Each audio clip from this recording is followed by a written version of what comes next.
We are the Center for Spiritual Living West Georgia. We study and practice the philosophy and science of the mind we know as God.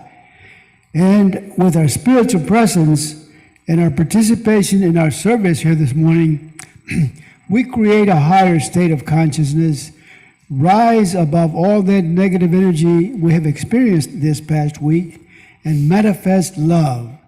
We know love is synonymous to God, the most powerful yet most gentle force in the universe. I want to welcome our musicians, Cynthia Hart, and Connie Marshall.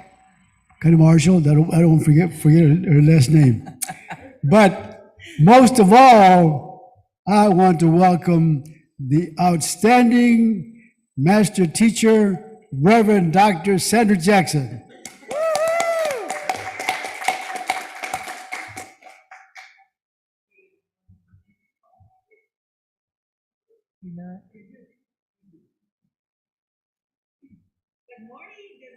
You're not on. You're not on.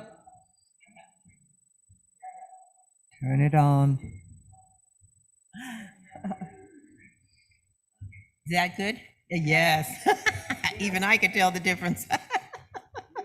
Good morning, and happy Mother's Day to everybody.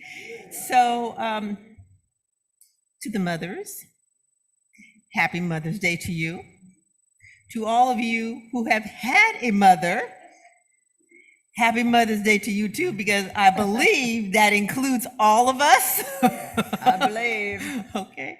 So anyway, welcome and happy. All right, so let us begin as we always do with our opening invocation. And we just simply close our eyes and breathe and relax into the moment, letting go of all that has gone before and allowing ourselves to just be present in the here and now. Present in the awareness that God is all there is, that God is life, that God is spirit, that God is the origin, the beginning, and the absolute. And so each one of us is one with it. We are one with it as we are the mothers, as we are the daughters, the sons. Regardless of who we are, each one of us has come from the mother that is the infinite presence and creative life of all. And so we just simply allow ourselves to realize that today, to bask in its awareness, its wisdom and understanding. And so it is with deep gratitude and thanksgiving that creative force within us is always the mother within that is creating the life that we are living, that it only takes our turning within to that place of stillness and allowing it to express itself in, through, and as who and what we are.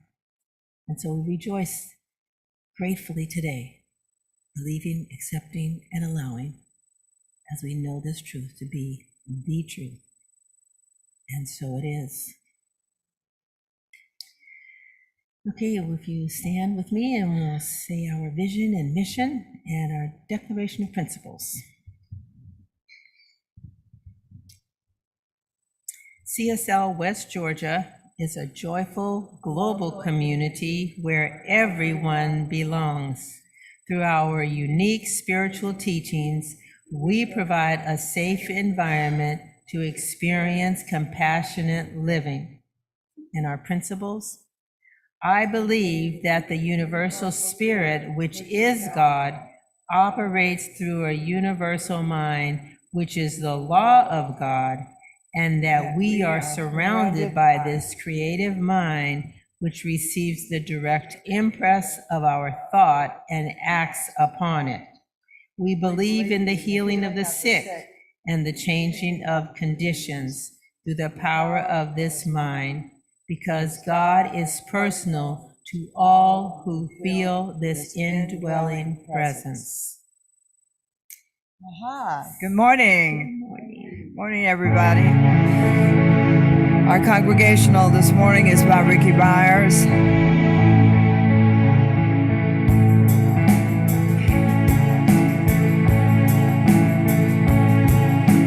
pour yourself in me.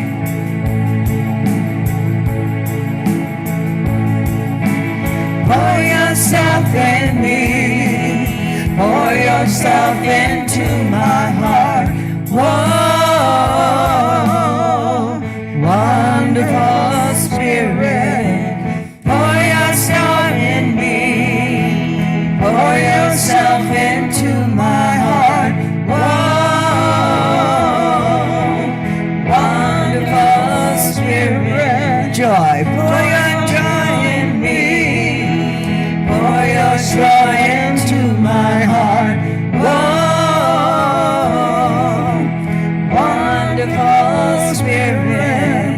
Pour your joy in me. Pour your joy into my heart. Whoa, wonderful Spirit. Shine your light on me. Okay, we messed up the word. I'm sorry. Shine your light in me. Shine your light into my heart. Whoa, wonderful Spirit. Shine your light in me. Shine your light into my heart. Whoa, wonderful Spirit. Sing your song in me. Sing your song into my heart. Whoa, wonderful Spirit. Sing your song in me. Sing your song into my heart. Whoa, wonderful Spirit. Dance and smile in me. Dance and smile into my heart. Whoa, wonderful Spirit. Dance and smile in me. Dance and smile into my heart. Whoa, wonderful Spirit. And pour yourself in me. Pour yourself into my heart. Whoa, wonderful Spirit. Pour yourself in me. Pour yourself into my heart. Whoa, wonderful Spirit. Yeah.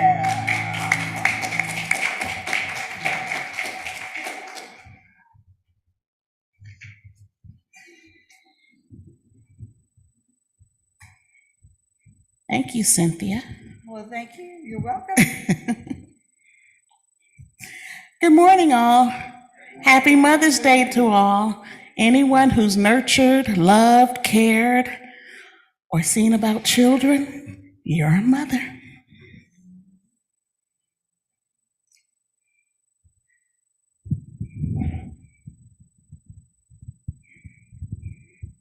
The reading I have today is from Courage and Power from Pain, an interview with Viola Davis. I want to end this chapter with an interview that I did with Viola Davis. You may know Viola from the performances in The Help, How to Get Away with Murder, and Fences, for which she won an Oscar for Best Supporting Actress.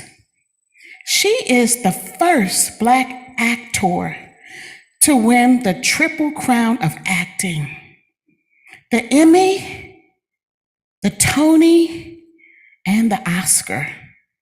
In 2017, she was listed by Time magazine as one of the 100 most influential people in the world. Viola's story exemplifies the power of pain in the face of pain, vulnerability in the face of fear, and how living and loving close up leads to true belonging. When I asked Viola to tell me about her beginning, the beginning of her journey into true belonging, she told me, I spent the first 3/4 of my life feeling like a square peg in a round hole. I did not physically fit in. I lived in an Irish Catholic area of Rhode Island. White girls with long blonde hair. I was a kinky-haired girl with dark skin who spoke different. I wasn't pretty. I carried the trauma of growing up in abject poverty, the daughter of a violent alcoholic. I was a bedwetter until I was 12 or 13. I smelled. Teachers complained about the smell and sent me to the nurse's office. I was just wrong. That was my beginning. My language for belonging was about survival. Can I take a hot shower today? Will there be food on the table today? Will my dad kill my mom today? Will the rats be there in the house today? I had no tools. I carried this trauma, fear, anxiety, and inability to speak up for myself into my adult life.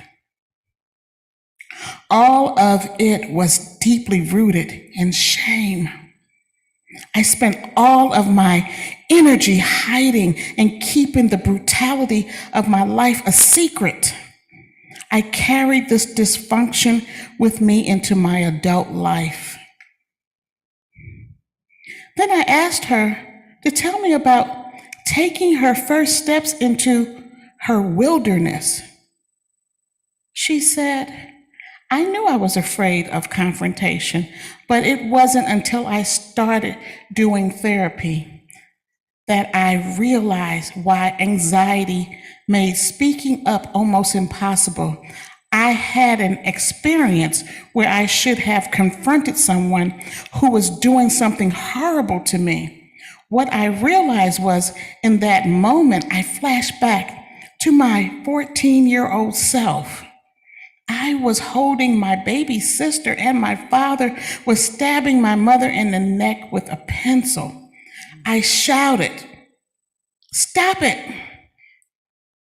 Give me that pencil!" He did it. My father stopped and handed me the pencil. I was a child who was forced to confront an adult. I had to take the power position before I should have needed to, and before I was even ready. I paid for it in fear. Viola is someone who made the transition from fear of the wilderness to braving the wilderness to becoming the wilderness. I wanted to know how that happened. At 38, things changed. I didn't jump out of my bed one morning and everything was perfect. I've always known I was a strong woman, but I wanted fast food joy, quick, easy joy. More tools and tricks.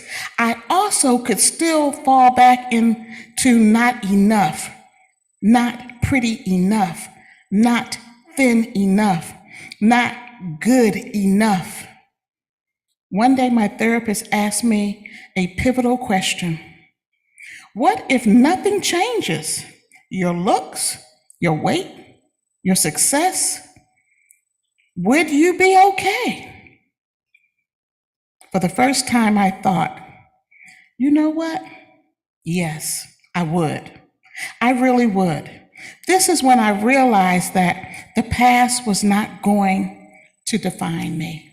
Thank you. Thank you, Dorothea.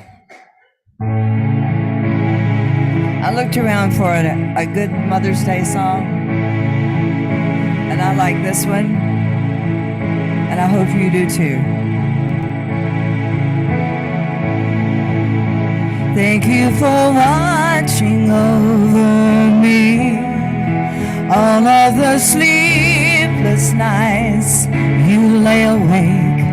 Thank you for knowing when to hold me close and when to let me go. Thank you for every stepping stone and for the path that always leads me home. I thank you for the time you took to see the heart inside of me. You gave me the roots to start this life, and then you gave me wings to fly, and I learned to dream because you believed in me.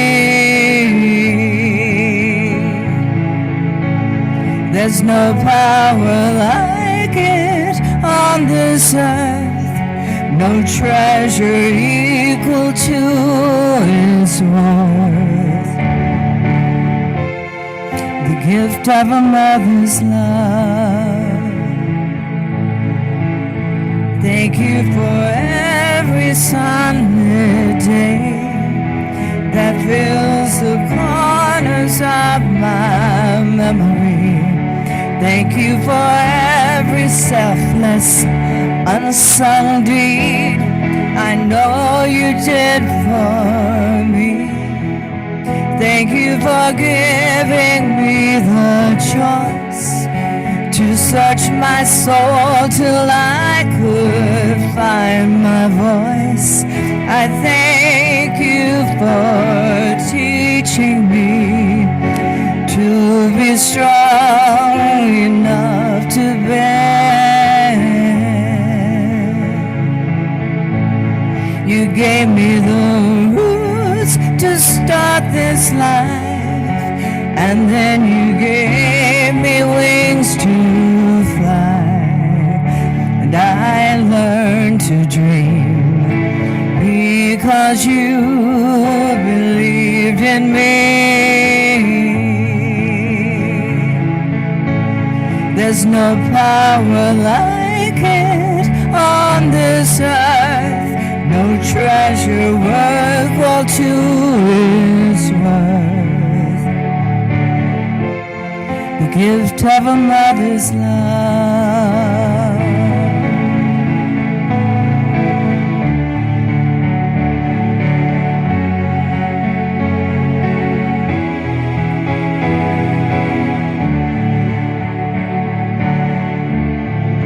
The gift of a mother's love.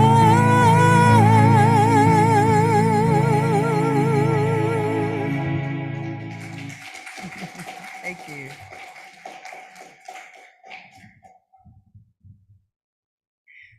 Thank you, Cynthia. That was perfect. Yes, the gift of a mother's love. Oh, boy. Let's see.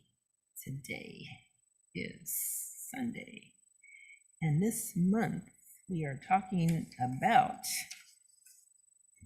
the wonder of our emotions. And today's emotion is the fear factor. And that's why we had Dorothea read about Viola Davis, because she lived in fear, but she overcame it. And it's in Brene Brown's book, Braving the Wilderness. And what the rest of the story, which was too long to put in the reading, because the reading, as you can see, was long enough.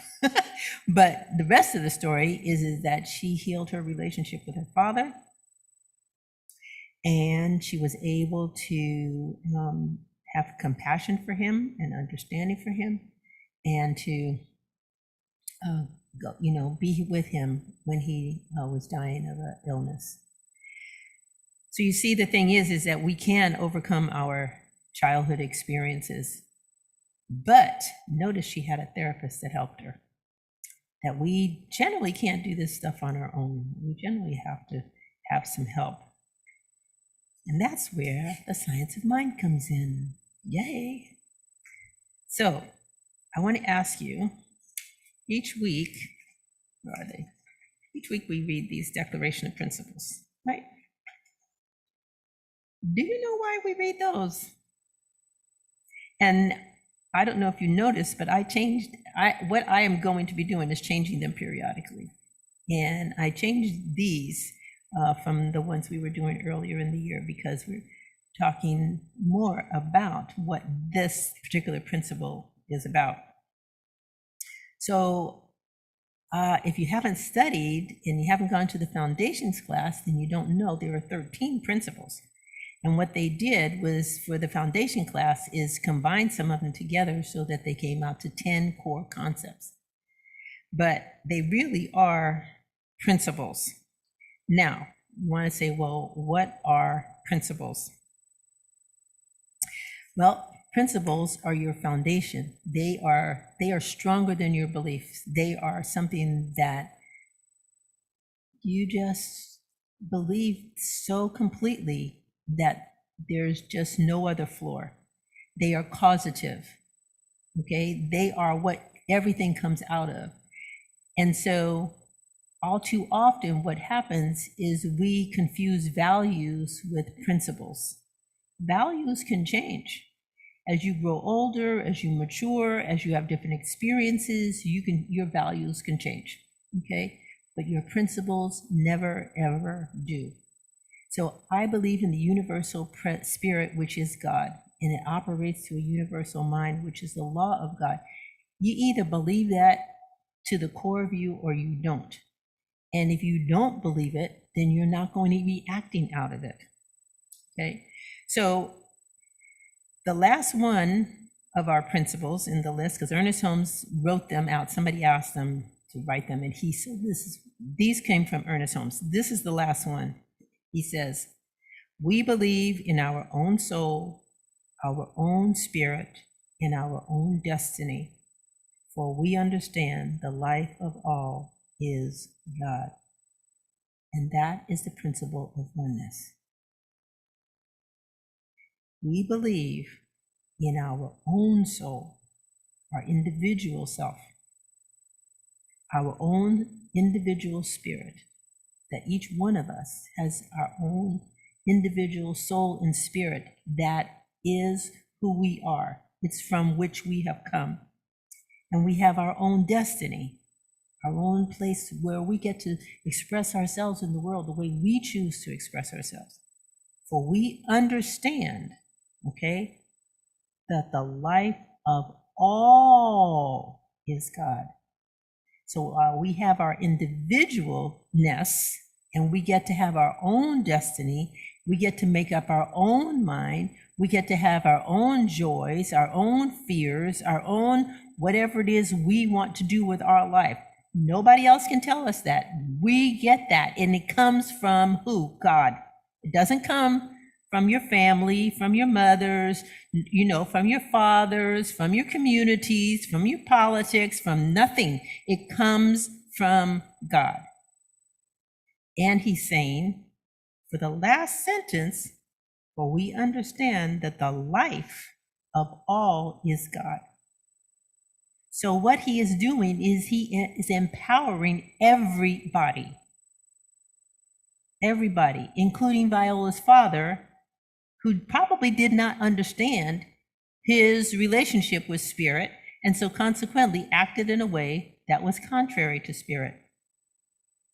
So there's this book called, anybody know this book? Anybody read this? Oh boy, you want to go buy this book. This is the best book. Okay, it's by David Hawkins, but he's passed away now, but he's an MD and a PhD. And the book is called Power versus Force. And one of my ministerial friends told me about it several years ago. It's one of the few books that I have read all the way through. Okay, and I know I read all the way through because it's marked up all the way through. That's how I know what I read. Anyway, so he talks about how in the late 1970s, Dr. John Diamond discovered a new discipline that he called behavioral kinesiology. We've probably all heard of it, but we called it muscle testing, right? How many of you heard of muscle testing out there too? Not too many. Okay, all right. So we have lots of learning to do today. Okay, so he wrote a book called Your Body Doesn't Lie. And so with muscle testing or with this kinesiology, what happens is your body internally has an emotional resonance and understanding, and it will respond to emotional stimuli as well as physical stimuli, okay? So when I first did this years and years and years ago, we had a demonstration, and the person who was doing the demonstration had us to hold sugar in our hand, right? Everybody got weak with sugar. But then when he put in, I can't remember what the sugar was real. Okay, really, it hit my head, okay.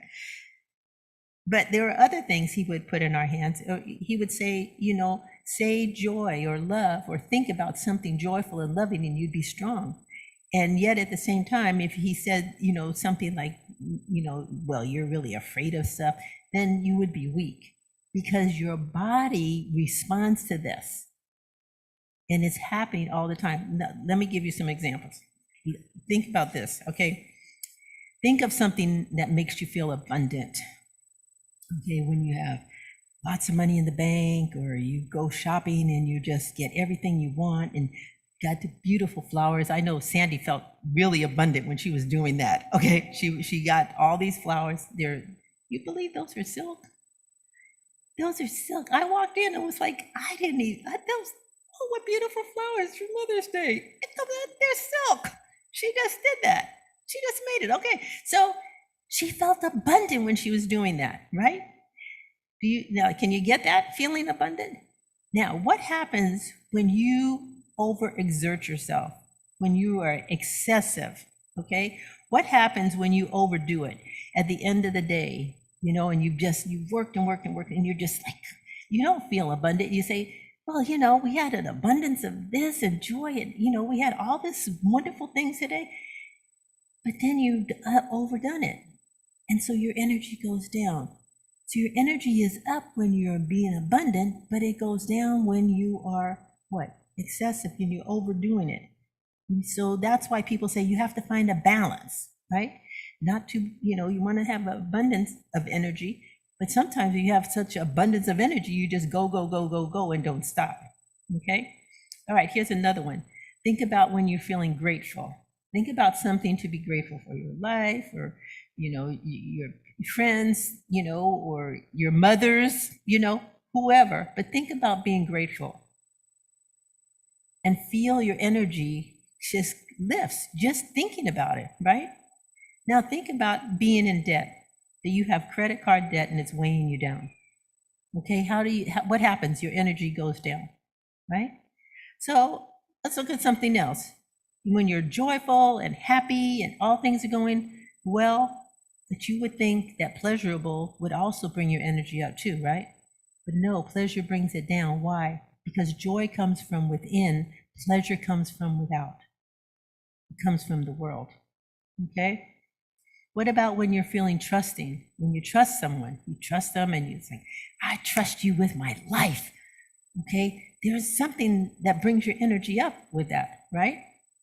However, what happens if that person does something that messes up your trust and betrays your trust? Then how do you feel? You feel gullible. Oh, I allowed myself to get taken advantage of, and your energy plummets, right? And then there's always that unifying when we're all together and we're community. I mean, we were here for Easter, right? We're all laughing and joyful. We felt unified and connected and whatever, right?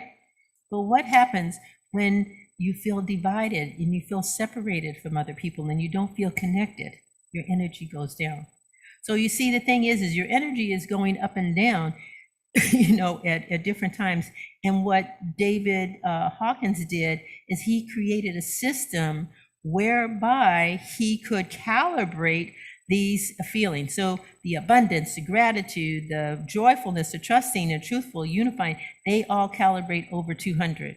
Whereas the other, I'll explain that a little bit later, but the other brings you down and it's a minus 200. So he has this scale, and the scale starts at 0, well, 20 really. It starts at 20 and it goes all the way up to 750, but we're just going to talk about to 600 today, okay? So he calls it mapping consciousness. So when you have a consciousness of shame, remember Viola was talking about shame? And what happened when she was shameful? She withdrew, right? She didn't want to be around other people. When you are feeling shame, you have absolutely or very little energy. And so that's the lowest consciousness you can be in. And it calibrates at 20. Never, ever want to feel shameful. But stop and think of a time when you did feel shame, because we've all felt it, right? Anybody not feel shame at some point? Yes, we have. Okay, go shake your head. Okay, you're here in the room. They're out there. I can't see them. But you can shake your head too. But you here in the room, shake your head, yes. I have felt shame at different times. Okay, we have all felt ashamed. Okay? And when we feel ashamed, our energy plummets and we want to go to bed and stay there. Think about that. Okay? We don't want to do anything. We can't help ourselves. We are just, we hide out. Okay, so that's 20. What would make you feel better? Feeling guilty. Would you believe that? 30. That resonates at 30. Why? Because when you feel guilty, you're starting to take some responsibility. Shame is like, well, all this happened to me and I did this wrong thing and, and I can't face anybody at this point. But when you're starting to feel guilty, you're feeling that you've done something that's wrong. And so now you're starting to take some level of responsibility. So that resonates at 30. Then what comes above? More, you keep going up the scale until you get to, guess what resonates at 100? Fear. Fear resonates at 100. Let me tell you, since we're talking about fear today, let me tell you what David Hawkins is. It's kind of a long reading, but it's real important. And I'll kind of stop at points so you can kind of take it in. Energy level 100, fear. At the level of 100, a lot more life energy is available. Fear of danger is healthy. Fear runs much of the world, spurring on endless activity. Fear of enemies, of old age, or death, or rejection, and a multitude of social fears are basic motivators in most people's lives. All you have to do is walk into any store that sells cosmetics. And what's the first thing you hit? All the stuff for old age. Stop and think about all those lotions and stuff. I went to the counter one time because I was using the same moisturizer for years, right? I mean, years. I won't tell you what it was, but years. So I went to to get it. The last time I went to get it, the lady said, oh, is this for you? And I said, yeah. And she said, you're still using this? I said, what do you mean you're still using this? Because when you get older, you should wear a different moisturizer. Did you know that? I didn't know it. I've been wearing the same stuff for the last 25 years. Just why? It's like it keeps going up in price, but it's like, you know what? It's just, it works. I didn't know any difference, and it's just like, why? Because the cosmetic industry is about keeping you from aging, right? I mean, you can go on the internet and just say aging prevention, and more stuff comes up than you can even research.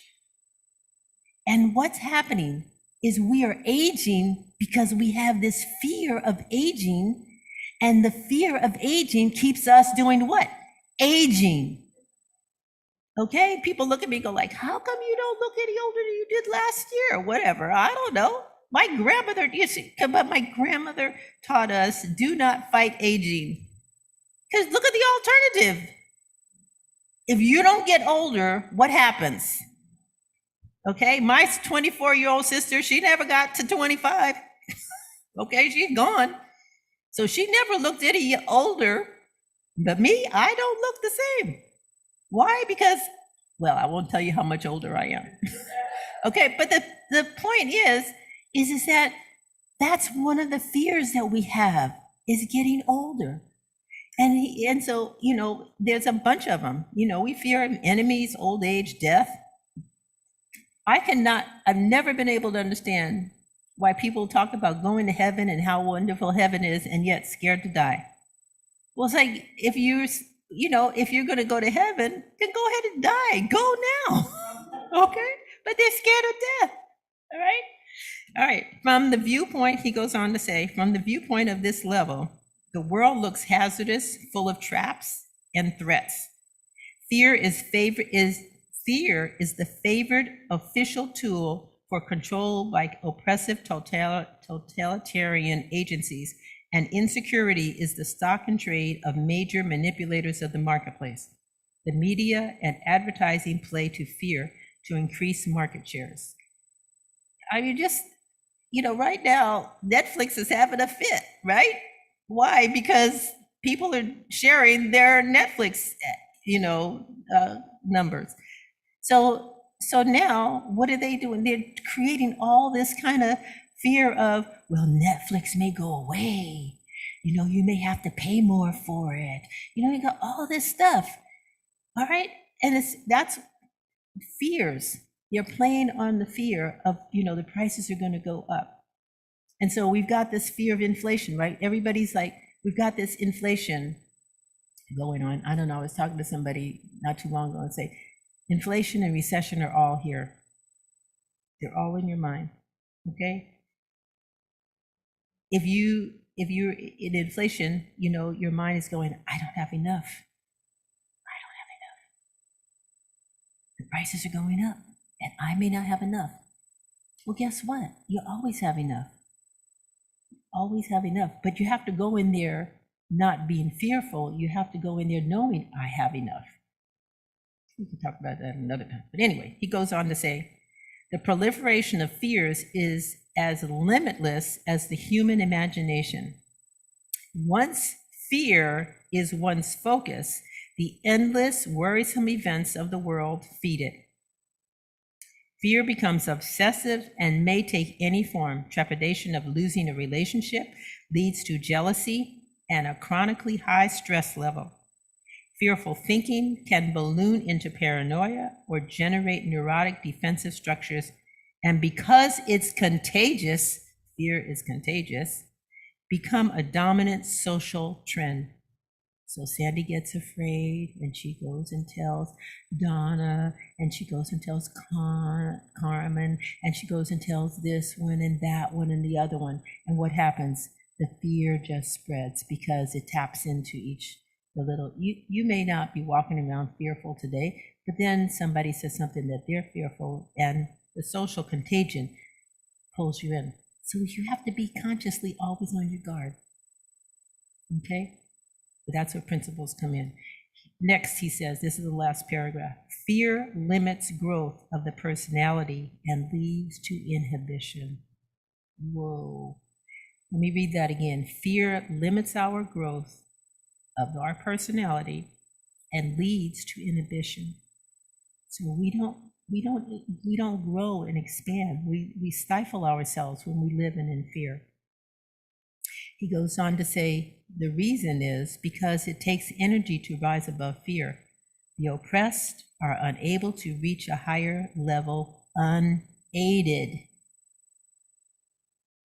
Viola's family, she was living in fear, and she used a therapist to get out of that. You need to be helped to the next level, to get out of the fear. You can't, in other words, what he's saying is there's so much social contagion around fear that you cannot rise above fear by yourself, that you need the assistance, the help of others who are above you. But then he goes on to say, thus, the fearful seek strong leaders who appear to have conquered their own fears to lead them out of its slavery. So this is what happens to the masses of who are not conscious, okay? They're living in fear. Everything they see is fearful, okay? The prices are too high. You know, the government is wrong. The people that I know are not nice to me. I'm having difficulties in all areas of my life, okay? So they're living in fear, and it spreads, right? So what do? They look for somebody strong who appears mean that not necessarily, but appears to have conquered their own fears to lead them. So the fearful are looking for leaders. This is why it's important to know what your principles are. Because when you know what your principles are, you choose leaders to help you get out of your fear or whatever it is you're dealing with that are not appearing, but have actually been able to move beyond fear. So what comes above fear? Courage resonates at 200. There's other stuff between 100, but I'm going up above. Courage. But here's the thing. When we've been in class, some of the things we've said is all you have to have is willingness, right? Guess what willingness is? It resonates a consciousness of 310. So when you're willing, all you have to do is willing to get you out of what? Fear. And then you can do it for yourself. If you have principles, if you know who you are, if you know that you're a spiritual being, if you know that God created you, and God don't create no junk, as they used to say, okay? If you know who you are, then guess what?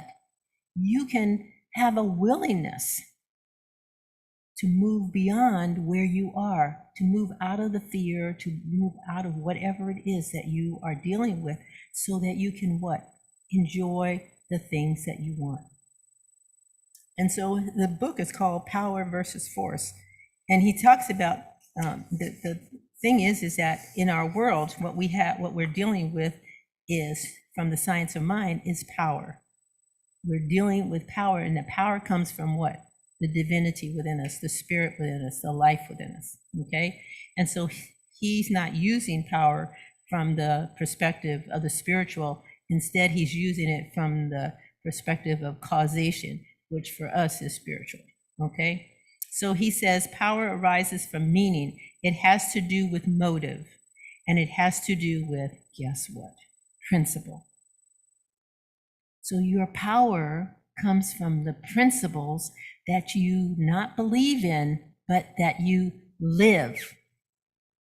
It's learning to live the principles, not just be able to speak them. It's great if you can say, you can walk around reciting that principle all day long, but if you're not living it, then you're not getting the value from it. You're not having the consciousness of it, and you're not rising in your life. So he says power is always associated with that which supports the significance of life itself. It appeals to that part of the human nature that we call noble. He says power is total and complete in itself. It requires nothing outside. It makes no demands, and it has no needs. Does it sound like God? Think about it. Power energizes it. It gives forth. It supplies and supports. Power gives life and energy. Power is still. It's like a standing field that doesn't move. And so he uses gravity as an example of stillness. Gravity itself doesn't move against anything. Its power moves all objects within its field, but gravity itself does not move. So we are here, and gravity is holding us in place. It's not moving. We can get up and move all around this room, but the gravity will be the same. And that's what Ernest Holmes called the changeless reality. It's a reality that doesn't change. God is God to you, to you, to you, to you, as you understand it, but its reality, its power is not changing. Yeah, am I? Yes, shake your head, yes, if you're with me. Okay, you do. Okay. True power, then, he says, emanates from consciousness itself. What we see is a visible manifestation of the invisible. So we have a scientist telling us that the science of mind is something that is true. Now, what is force? We all know force because we all been living with force. Force always moves against something, whereas power doesn't move at all. Force is incomplete, and therefore it has to be fed energy constantly. Power is total and complete within itself and requires nothing from outside. It makes no demands and it has no needs, because force has an insatiable appetite it constantly consumes. Force must be always justified, whereas power requires no justification. Force is associated with the partial power and power with the whole. He says force automatically creates counterforce. Its effect is limited by definition. We could say force is a movement. It goes from here to there, or tries to, against opposition. So force needs opposition in order to survive. So a good example of it right now is everybody's asking, why are the Russians losing? They are more powerful. They have more men. They have more machinery. They've done all of this stuff. They've been fighting for years and they haven't gone anywhere. But look at what's happening, okay? Why is it the Ukrainians are winning? Listen to what Zelensky says every time he speaks. He says, we are fighting for our freedom. That is a principle. We are looking right now, the Supreme Court getting rid of all these so-called rights. Why? Because those people do not believe in the principle that all people are created equal. That's a principle. And Gandhi used it to free India. Now, here's the thing. How long did it take the civil rights movement? I mean, it was a long time, but that last little bit that jumped over and went into laws, what, 5 years, 6 years, something like that? I should have looked it up. But from 1954 to 64, 10 years maybe. Look how long it's taken to get rid of it. 50 years. 50 years. Because what? We've been standing on principles. Force, yeah, if force will come in, it will do some damage. Look, the Russians are doing some damage. There's no doubt about it. But they're going to lose. It may take them 20 years to lose, but they will lose because power always wins.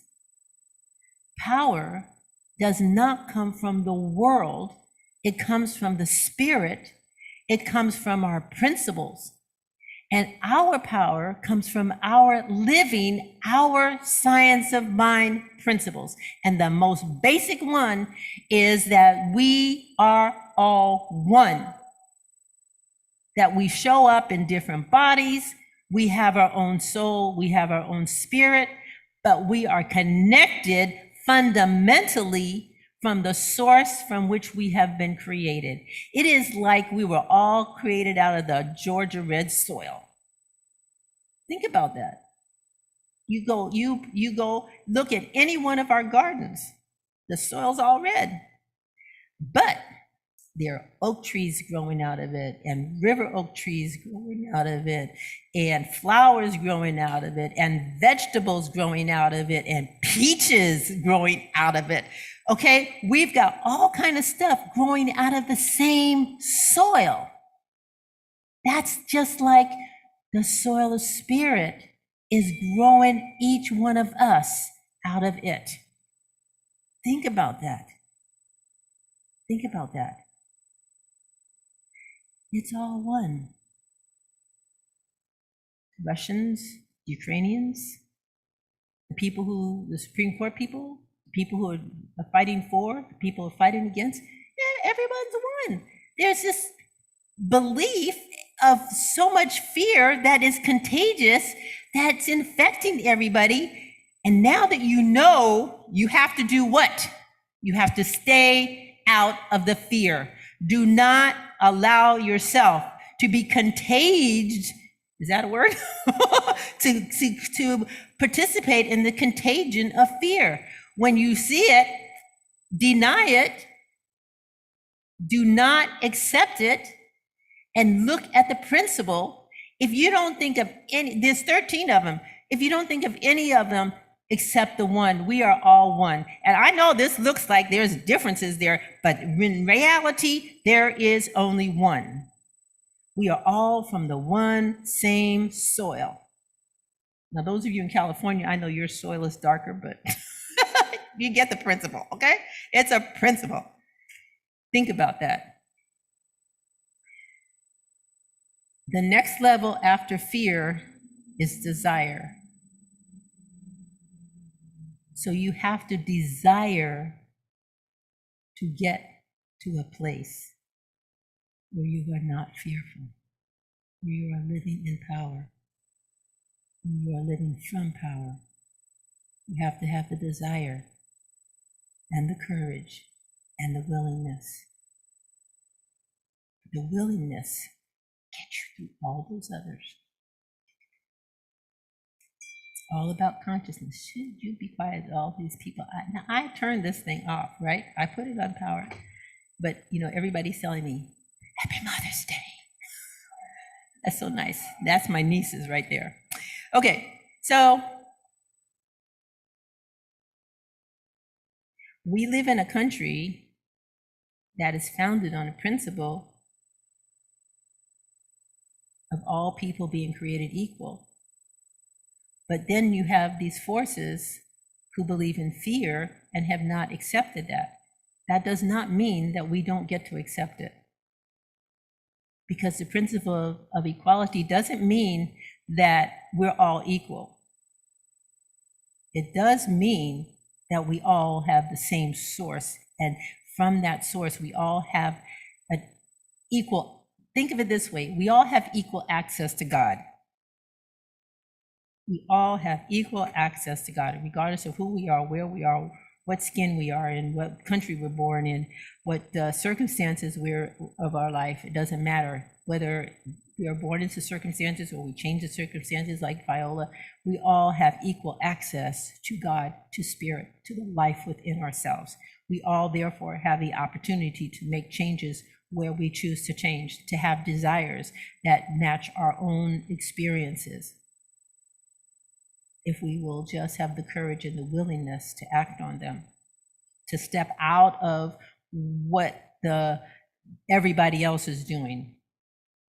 As teenagers, what did we do? We wanted to do what our friends did. And I think some of us never grew out of that.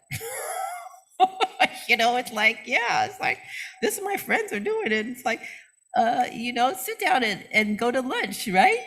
And it's like, be quiet. Okay, so, it's like, you go to lunch, and what do? You ask, what are you having? Don't we do that? It's like, what are you having? It's like, is it something that you can eat too? So, the thing is that, and think of that kind of environment is how we're living our lives too often. We look to see what our neighbors are doing before we decide what we want to do. Okay? Inflation's not affecting everybody. Okay? Everybody didn't die in the, we had 1 million people die in the COVID, but everybody didn't die in it. Everybody didn't get sick. Okay, so, the thing is that we don't have to contribute to everybody. We don't. We're all individuals, and we get to be in that individual self if we will allow ourselves to be there. Let me see, is there anything else I wanted to be sure and tell you? Okay, so the last thing I want to leave you with this is that power is internal. It comes from within you. It's innate, it's intrinsic, and it's inalienable. No one can take away your power. No one can take away your power. No one can take away your power. However, you can give it away. You could give it away. Remember, the source is invisible and it's still. So it's a still small voice. And you have to answer the question, who am I? When you answer the question that I am spirit and I am spiritual power expressing in the world, then that's what happens as your experience.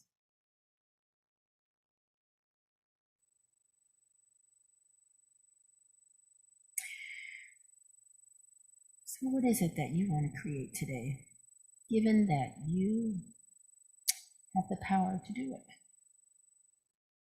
You have the power to do it. Regardless of your circumstances from yesterday or even a few minutes ago, you have the power to start creating the life that you want to live. But you have to decide to desire it first. You can't be fearful, but you do have to desire it, have the willingness to do the work. But remember, there is only one. So stop telling other people what to do. Because we do that too, right? Stop telling other people what to do. It's really hard. People have asked me, how do you raise children in this science of mind? You teach them that they have power within themselves, and you ask them, what do you want? You don't have to give them, it's like you go to the store, to the ice cream store. Remember that store, 31 flavors of Baskin Robbins or 31 flavors? You don't take a child in there and go like, what do you want? No, you go in, you get 2 flavors, and you look at the child and you say, do you want the vanilla or the chocolate? And when they get a little older, you say, do you want the vanilla, the chocolate, or the strawberry? It's not until they get to be 25 that you take them into the store and say, have at it. Okay? Why? Because what they're learning is what? They're learning that they have choice. And they're learning that their choices have consequences. Because if they take the vanilla this time, it's going to taste one way. If they taste the chocolate, then it's going to taste another way. And they get to compare it, right? And then they get to choose. Do they like vanilla or do they like chocolate? And then when you insert another, flavor, whatever it is, coffee, strawberry, peppermint, whatever, then they get to experience that and decide, yes, I like it, or no, I don't. And it's the same thing with life experiences. You take them places, I was on vacation one time and we met this, we were on the beach and there was this father with his 3 daughters. And we got to talking to him and they were saying, how many places they'd been to, a lot of different places, right? And this was in Costa Rica. And he said he takes his children a lot of places. He thinks traveling opens up their minds and helps them to have a better understanding of the world and that people are different and that they can live with all of them. Can you imagine? I mean, now we all don't have the choice to, and the ability maybe, or even the desire to take our children all around the world. But we can choose, we can help them with ice cream. We can help them with the things that are in our environment, to make choices. And probably when you and I were growing up, we didn't have choices. I know, remember, children are seen and not heard? That is silencing you. that is silencing you. So you have to remember, you don't have to stick with that silencing. You are now an adult. You are an empowered adult, and you can make choices for yourself. You can live the life that you desire because your power, you now know, comes from where? Within. Let's go. Open it up. There we go. All right. Let us close. Thank you, thank you, thank you. Okay. I think some people forgot that I'm in church on Sundays. All right. As we close our eyes and turn within, we recognize, realize, and know that right here, right now, right where we are, God is. And God is the power that we are. It is our source. It is our beingness. It is our life. And even without it, we are not. And so we open ourselves right here and right now to that, to create an awareness that allows us to be all that we choose to be all that we desire to be that which God in us, through us, and as us is willing to allow us to be, if we will just be willing to allow it to be the power in our life.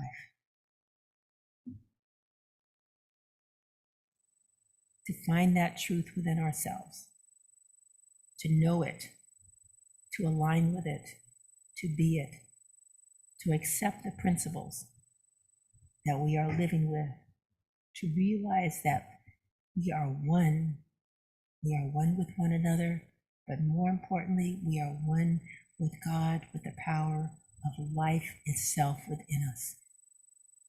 And it, with us, is a majority. One with God is a majority. It is all that we have need of. And so therefore, this day we are guided and directed to turn within and allow the Spirit to know that we know who we are. And in this we are blessed, and we are deeply grateful that we have this ability to know this truth, to live this truth, to experience this truth, and to express it in all aspects of our lives. And as we know it for ourselves, we know it for all others as well. And so there is no need to meddle in other people's lives, because meddling in other people's lives is about force, and we are about power. And so we rejoice that this is the truth of who we are.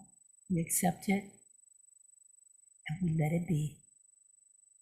In gratitude, I release this word into the law, knowing that it is already done, that it is individualizing itself in, through, and as each one of us right here and right now. And so it is. Amen. So it is. Okay.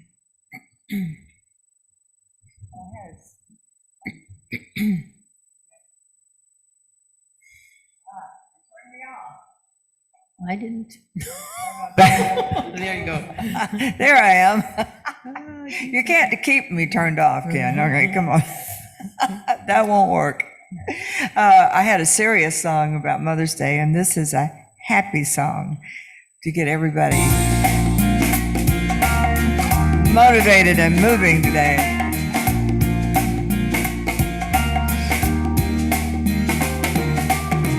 Do something good today. Make your mother proud. Show the world just what it means when your love shines. Someone's in need today, so take your healing there. Show how much you care. Let your light shine. Acts of kindness intertwine to change the world by your design. And in the deepest darkness you will find the world will change when your light shines. This light of mine, I'm gonna let it shine. This heart of mine is gonna shine, shine, shine. This heart of mine, I'm gonna let it shine. This heart of mine is gonna shine, shine, shine, shine.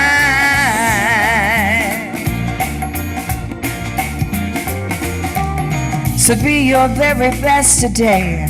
Manifest your dreams. Show the world just what it means when your light shines.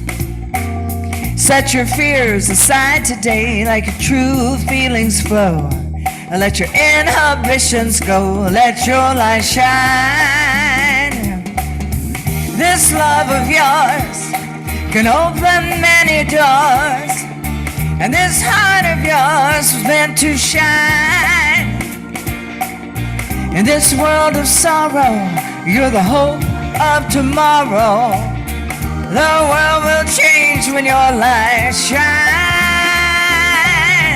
This heart of mine, I'm gonna let it shine. This heart of mine is gonna shine, shine, shine. This heart of mine, I'm gonna let it shine. This heart of mine is gonna shine, shine, shine. This heart of mine. All right, so that's your assignment today. It's Mother's Day, and every day, go out and let your heart shine.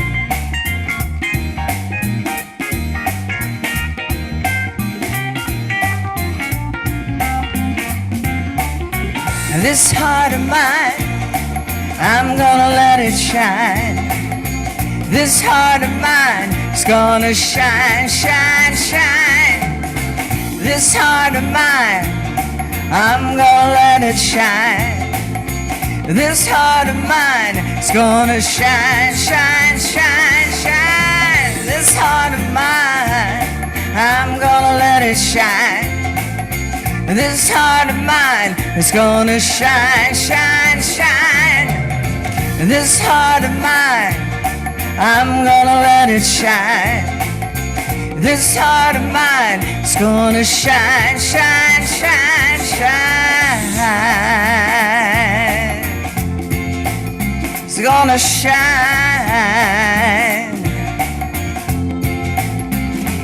Oh, yeah.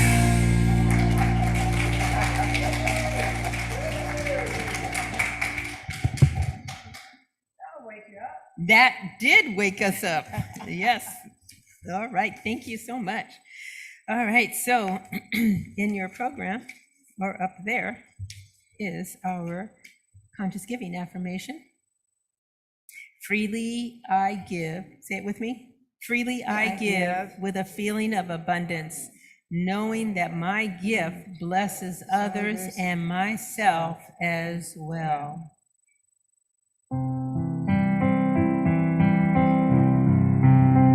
I am so blessed. I am so blessed. I am so grateful for all that I have. I am so blessed. I am so blessed. I'm so grateful. I am so blessed. Thank you, Cynthia. In our program is our Thanksgiving affirmation. I am grateful for the divine givenness circulating abundantly through my life, our community, and our world. Your energy up. Okay. Announcements. So did you see our sign over there? Over this window? I love it. Welcome to CSL West Georgia, where everyone belongs. I love it. Okay. And over there is our Signs of Mind, our new Center for Spiritual Living logo. That's our logo. So Science of Mind has its, or CSL has its logo, and ours incorporates some of theirs, but it also, so the butterfly is there because of transformation. It represents transformation.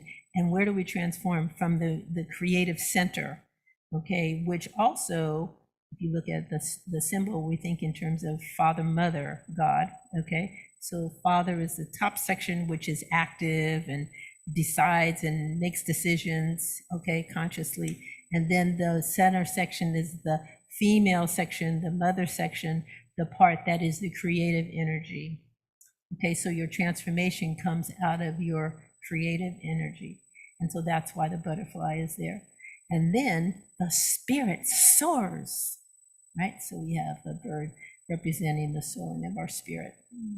So, and then that's our Science of Mind symbol. So isn't that great? Yes, all right. Yes. So, did somebody ask something? No, I thought so. Okay. All right, so I have a friend, her name is Reverend Patty Rumsa. We like to travel. In fact, she is the one I went to Costa Rica with several years ago, and we've been to Cabo San Lucas, and we've done, CSL kinds of things.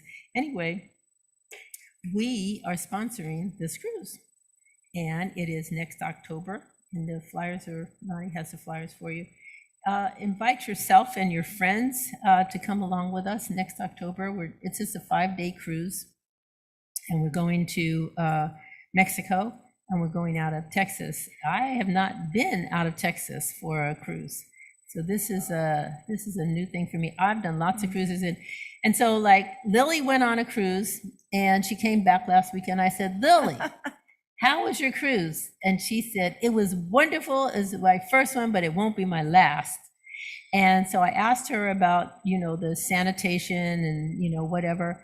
She said they went through so much. They had protocols about testing. They had sanitizer stuff. When I asked her, she just went, oh. So they are doing a really good job. And if you notice, nobody has said anything about cruises having a problem anymore. But she said what they did have is a problem with staffing. Okay. So this cruise, if you've ever been on a cruise, you know that there's lots and lots of people down below. We are on the top levels with suites. So you're not, in the more, you can stay at the top levels. The top levels have all your dining up there, or, some of your entertainment you have to go down below for. But, if you want to go to the pool or just sit in the jacuzzi or, do those kinds of things, it's right on top.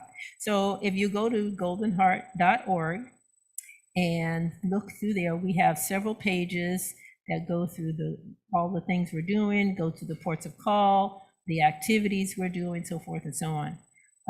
The special, the $249 is extra. That's something that doesn't have to get paid till later on, and even the day before if you decide. We're going to be doing some things like morning meditations and having a meet and greet for people, and some joyful, fun activities that we can do together. But it's not, requirement. So anyway, that's our cruise. Please do share this with other people and come with us. Mm-hmm. This price is really cheap too. It's very inexpensive. Okay, it's per person, but it's very inexpensive for what you are getting, because we scheduled this last October when people were still in lockdown. Not lockdown, but they were still running around talking about vaccinations and do we have a vaccine and stuff. So we were able to get, some really good pricing on this. Okay. All right. That is our service for today. I don't think, do we have any? Oh, board meeting is not this next, usually it's the second week, but no, usually it's this week, but because of Mother's Day, we moved it to the third week, and then we found out that some people have activity on the third week, so it's the fourth week. Okay. It's the fourth week this month. Okay. All right. So Connie and Cynthia are getting ready because we're going to sing the peace song, but first we're going to do our closing community affirmation. So please join me. We go forth today knowing that we are God's blessing in the world. Only good goes from us and only good comes to us. And so it is. All right. Everybody knows this song?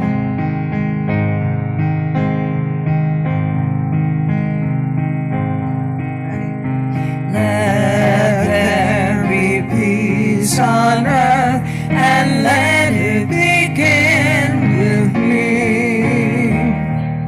Let there be peace on earth, the peace that was meant to be.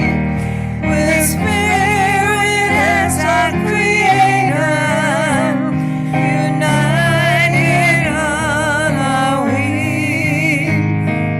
Let us walk with each other in perfect harmony.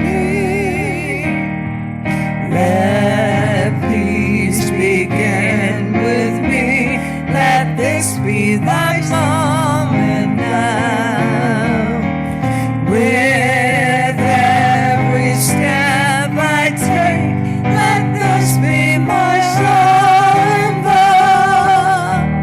To take each moment, live each moment in peace eternally. Let there be peace on earth, and let it begin with me. Yes. Right. Thank you, everybody.